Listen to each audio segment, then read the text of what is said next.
Biz tanışır yazdı günden, bir gece yürüdük çamurlu tünden. Yaş bağladay yazdı günü, gübe bolğun süyüme.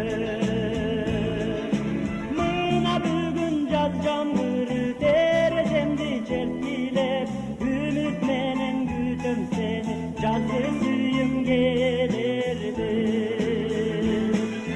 Mına bugün yazcam bir terezemdi çelpilep, ümit menen gütüm seni, yazda süyüm gelirdi.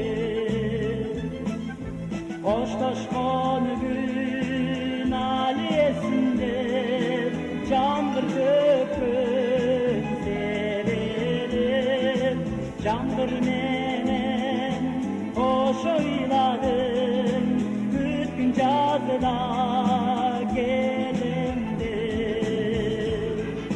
Buna bugün cazcam bir dersendi çelpilep, ümit menen gütüm seni, cazda süyüm gelirdi. Mına bugün cazcam bir dersendi çelpilep, ümit menen gütüm seni, cazda süyüm gelirdi.